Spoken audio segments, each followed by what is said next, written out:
Welcome to the Building a Bulletproof Back podcast. As a physio, I'm on a mission to reduce the back pain epidemic. These conversations that you're about to listen to with leading edge teachers and back pain sufferers is my attempt to evolve the mainstream medical approach to treating stubborn back pain. You see, I firmly believe that building a bulletproof back requires mental, physical, and emotional strategy. Let's see what pearls of wisdom we can share with you today. Thanks for listening and thanks for being here. Hey, welcome to today's episode of Building a Bulletproof Back. I am thrilled to have a really well-known person to interview today. I've got Dennis Lillee sitting beside me, which is pretty surreal, but it's happening.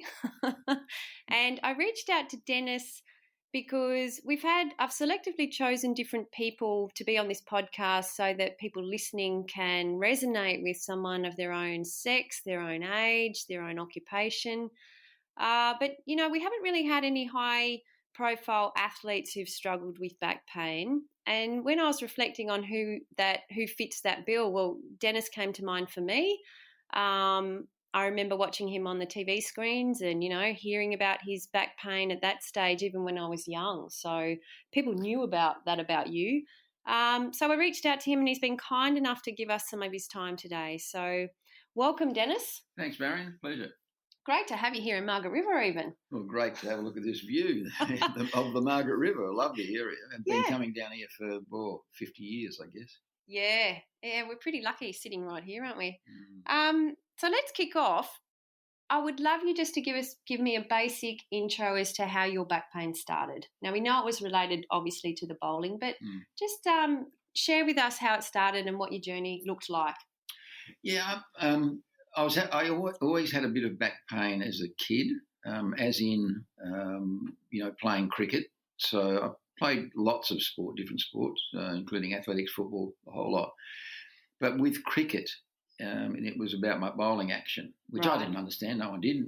No one thought about it then. But the bowling action was the cause of it, and the repetitive nature of bowling in the practice and in the game obviously brought it on.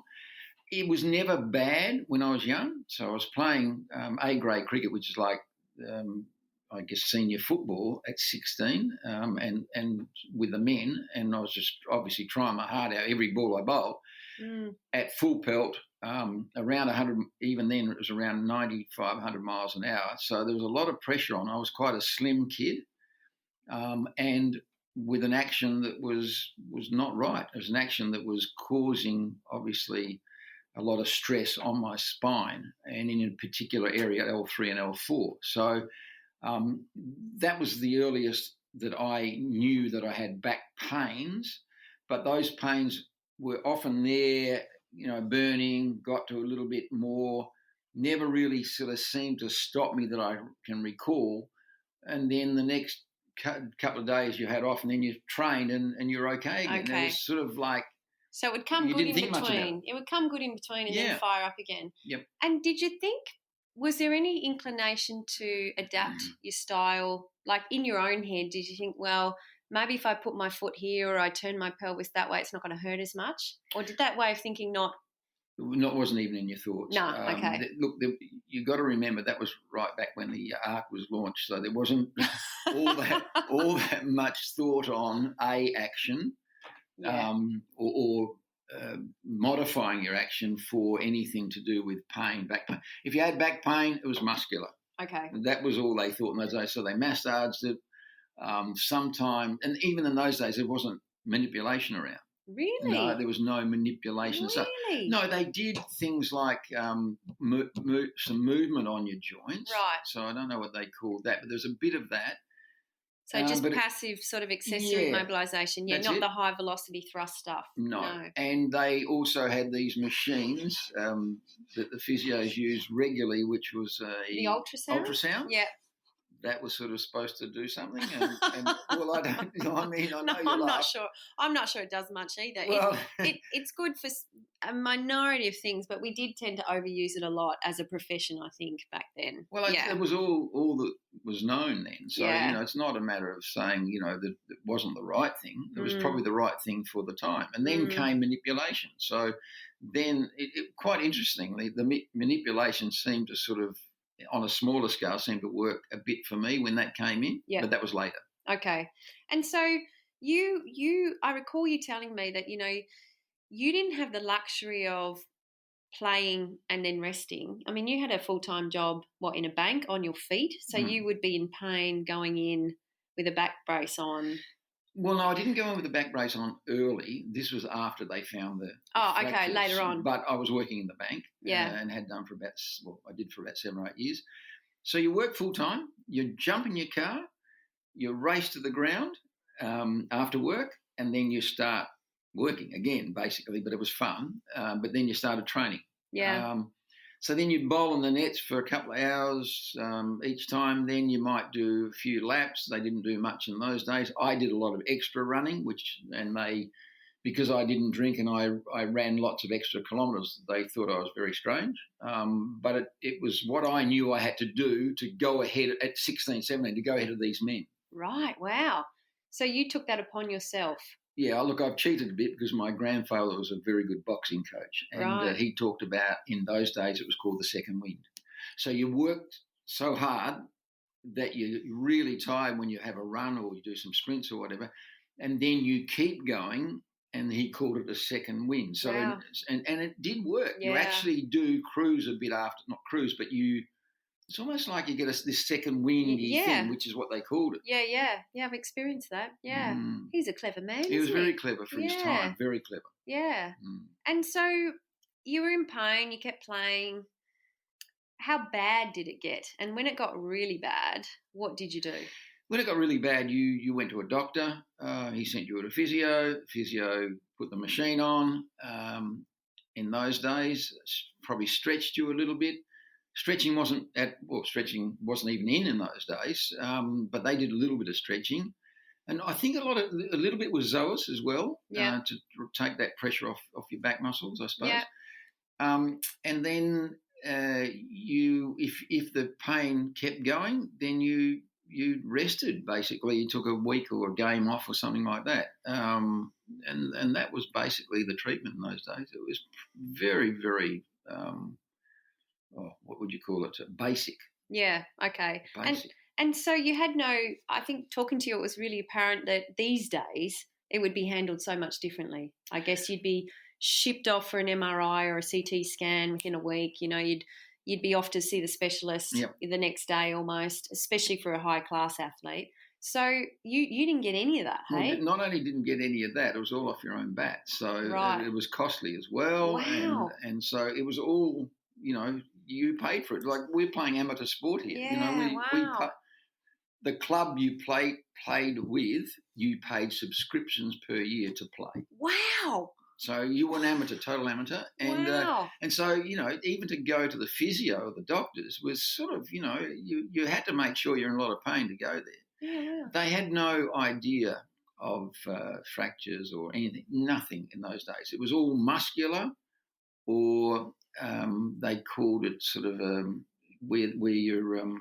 weren't the sort of the facet joints. Facet joints weren't moving. Okay. And then at one stage, a little bit later on, they actually started injecting the facet joints. Okay, in you? Yeah. Right. How did that go? It seemed to work. Yeah. For a while, but of course it didn't. You're treating the problem, not the cause. So they didn't know that. No. In those days, there was just no knowledge of fractures or hotspots, indeed, as you say. And these days, a young kid's got a problem. First thing you do is, there's two things, is you go and get MRI or whatever. Bone scan. Scan. Yeah. And the second is, if they're smart enough, and if the coach is smart enough, or the club, you get sent to someone who knows about technique, and you check their technique.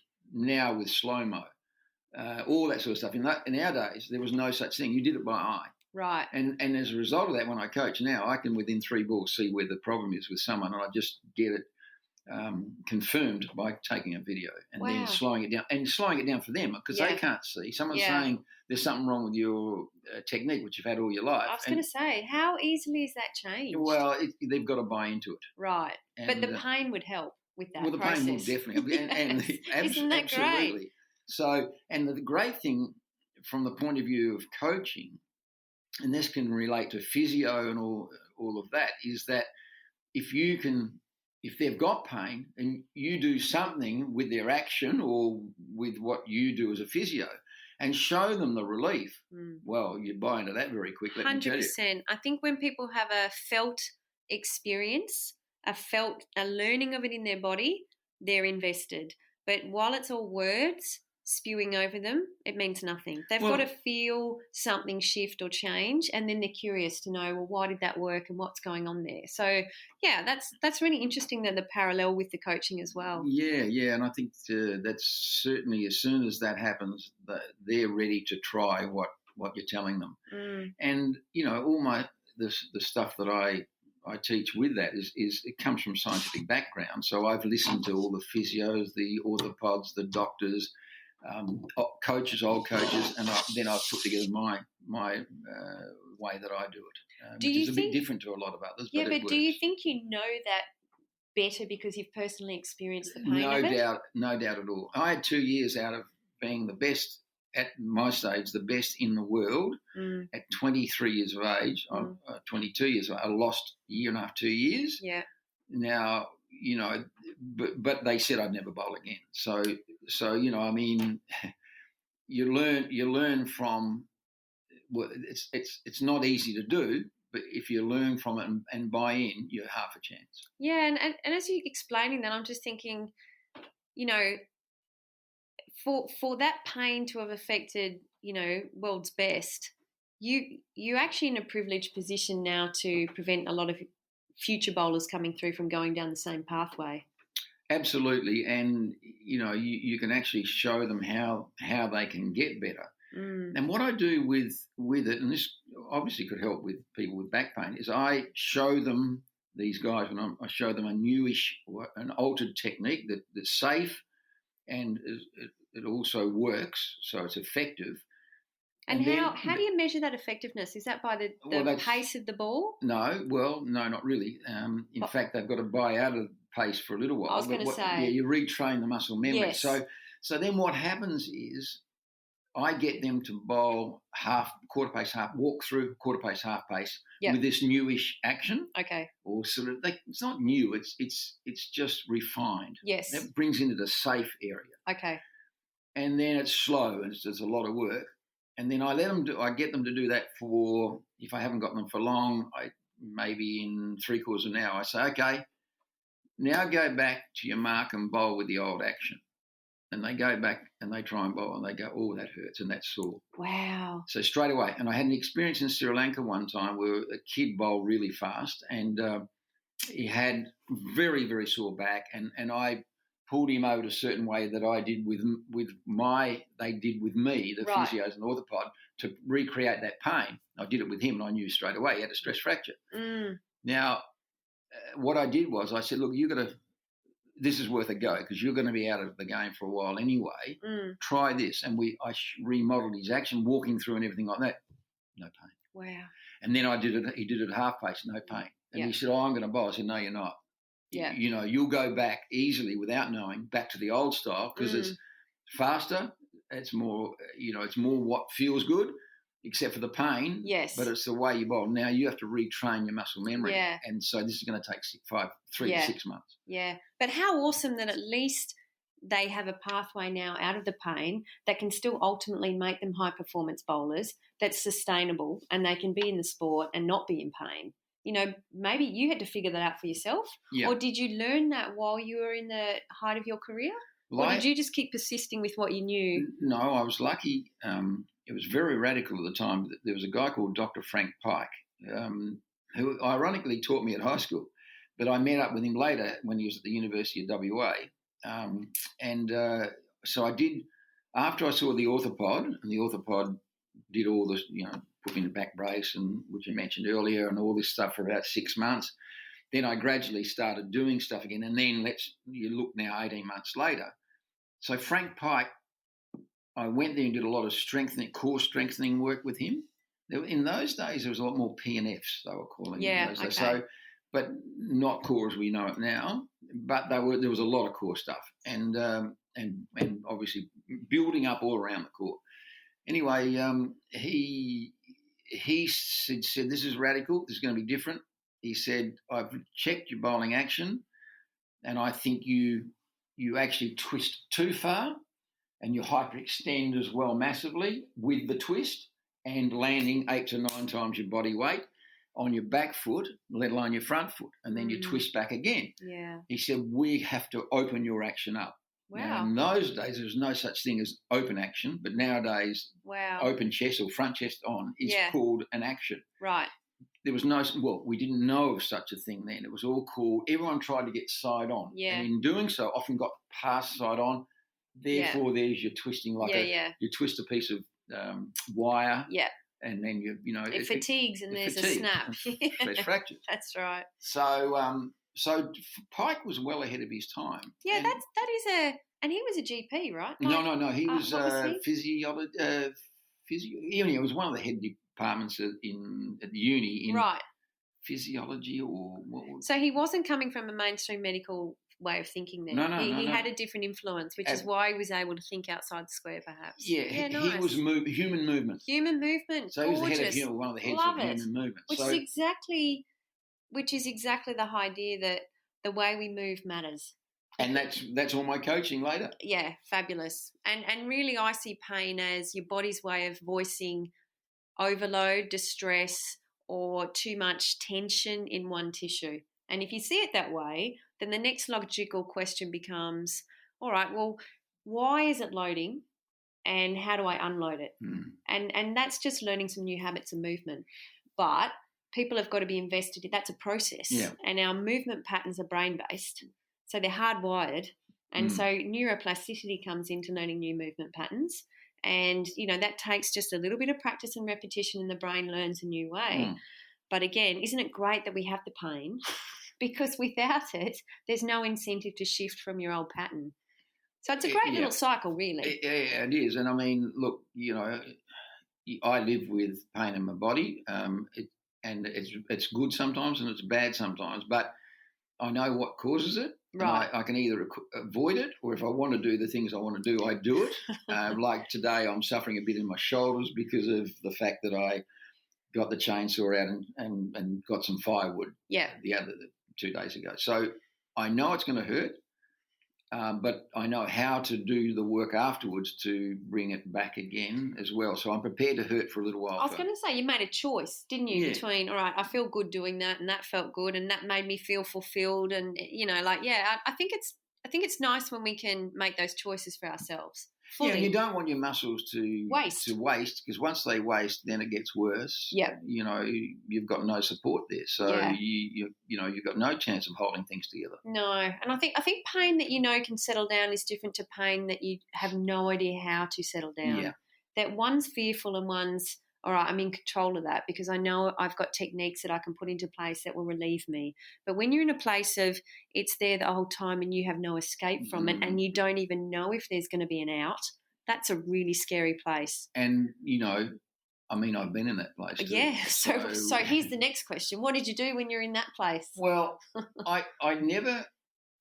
Funnily enough, you would think that I would have been depressed. You would have think, this is the word you hear, that I'm depressed and, But I just saw it as bullshit. I'm not going to let this beat me. Wow.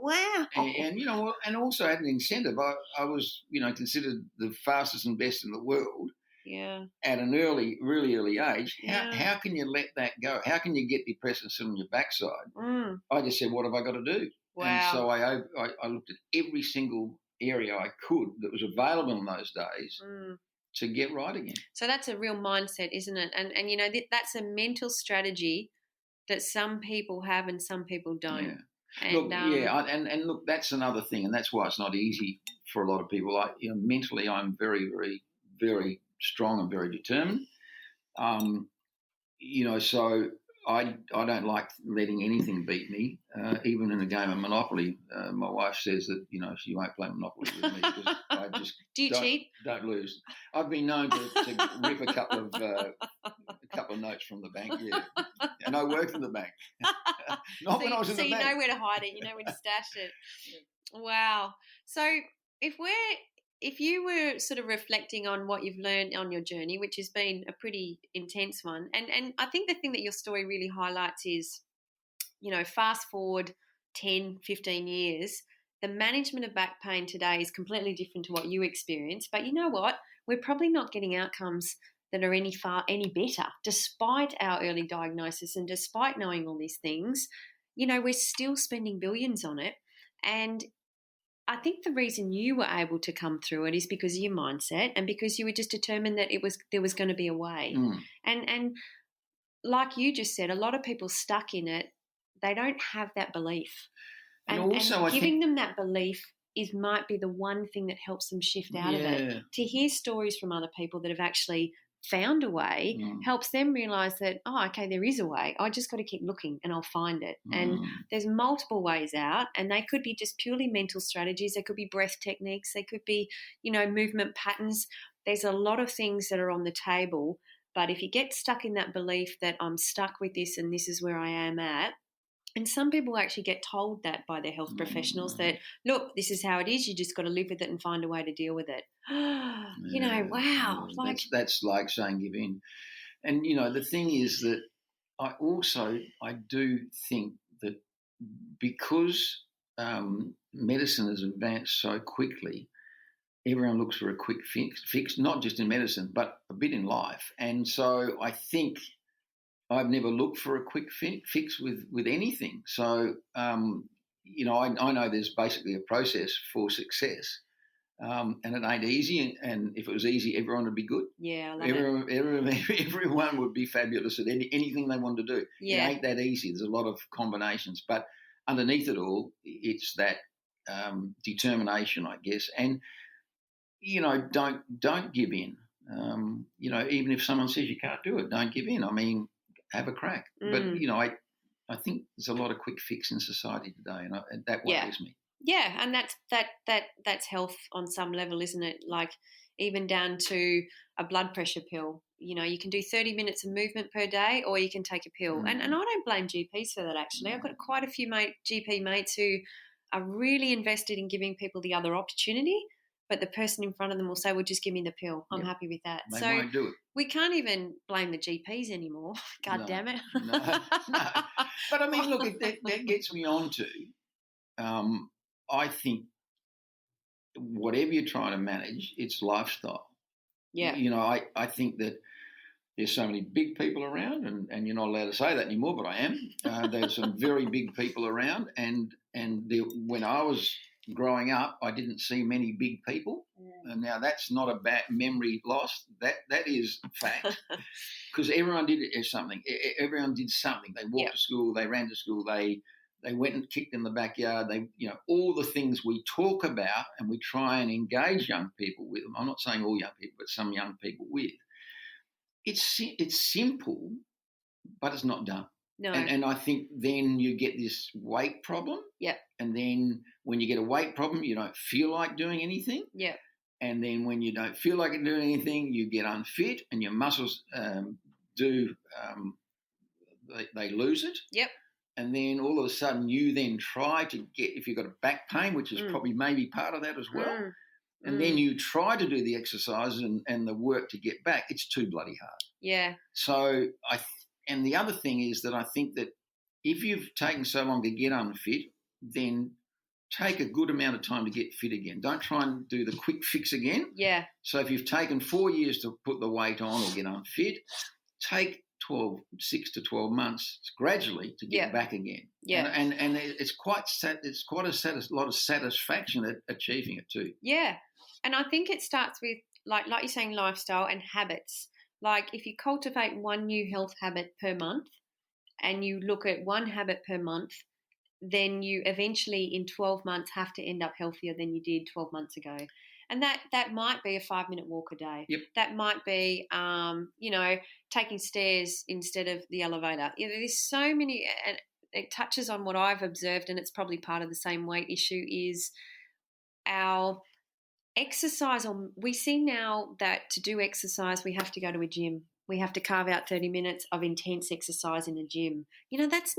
That's exercise. That's not movement. Movement is the ability, to go up and down stairs, even to sit up and down off the floor 10 times is movement. Carrying your shopping bags 100 meters up the block to the car. That's working your upper body. Like, if we can create a environment that encourages us to move more, then we don't need the gym as much. You can do the gym if you like, but structuring the environment to make you move more is the way to raise your levels of activity. And we've kind of lost that as well. Yeah, I agree. And,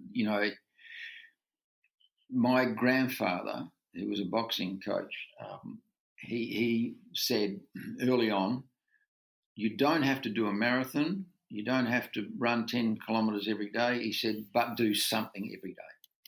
Yeah. Something every day. And I mean, that was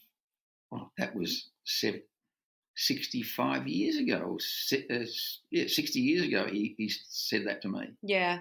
So, and he was training athletes, and he just said, do something. In other words, don't let your muscles go, because they'll go pretty quick. Yeah. He said, if you keep them moving, it's the same thing we're talking about here. Yeah.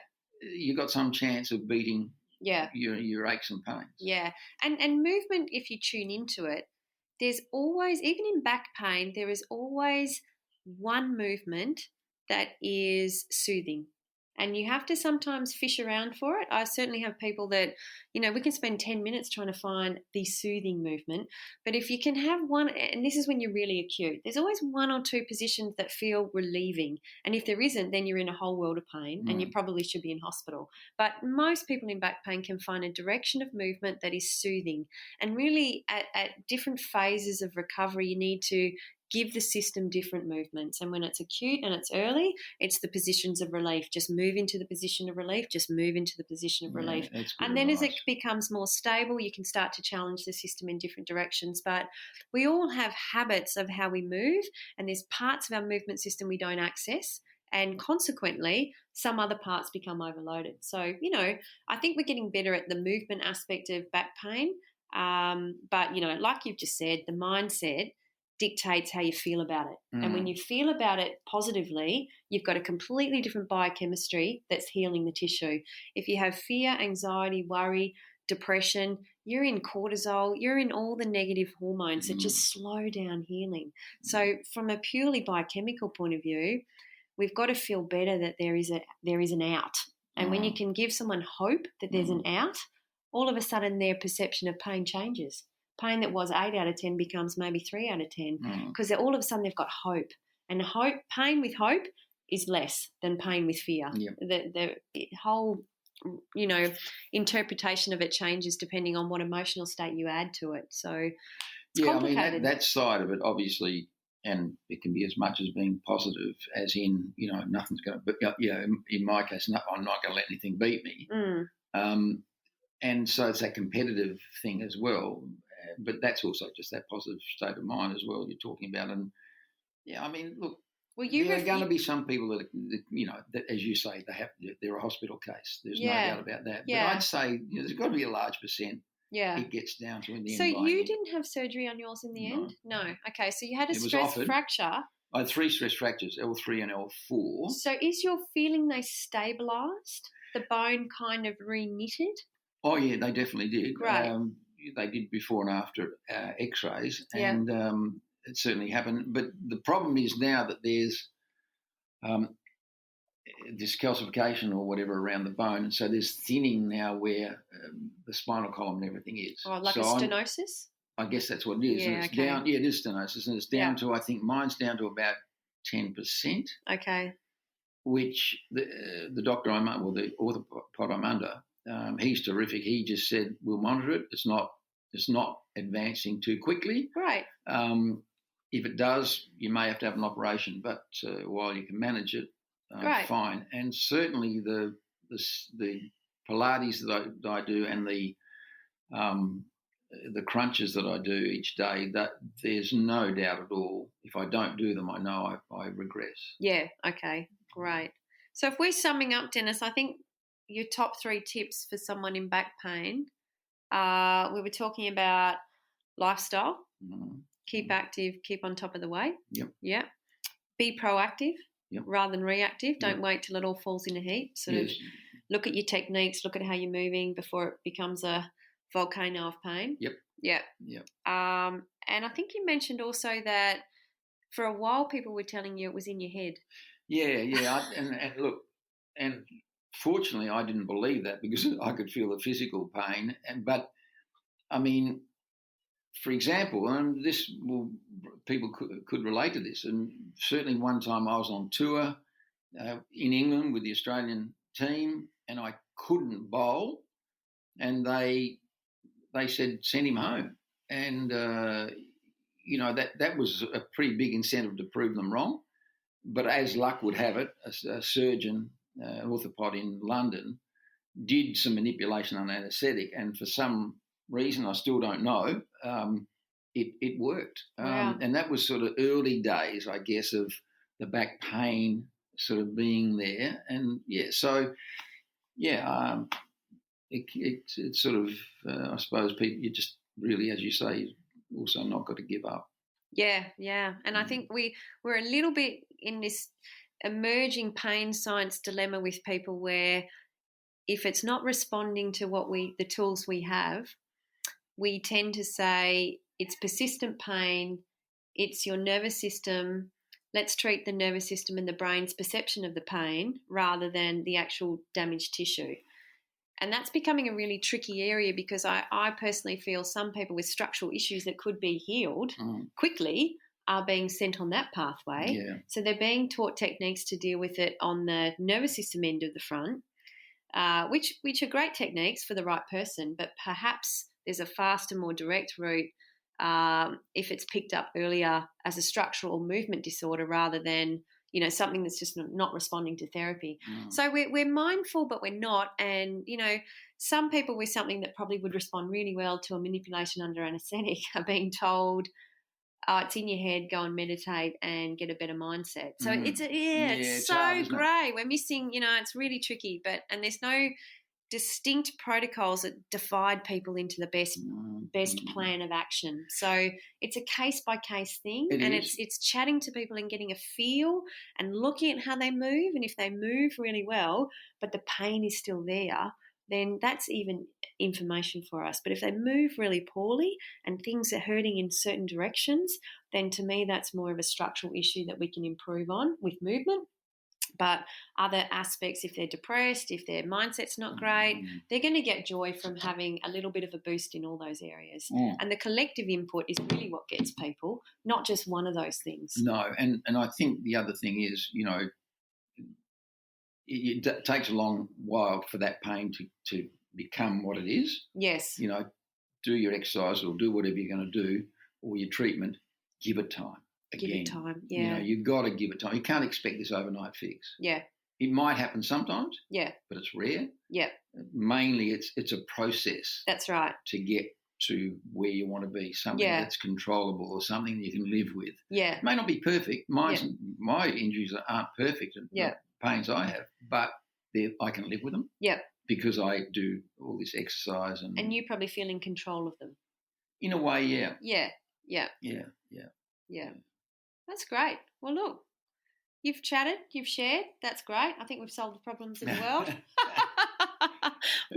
I'd like to think that by chatting about the topic and people listening to your story and other stories, that they just hear different influences on the whole topic, and we start to challenge the profession in certain areas about how we're managing it.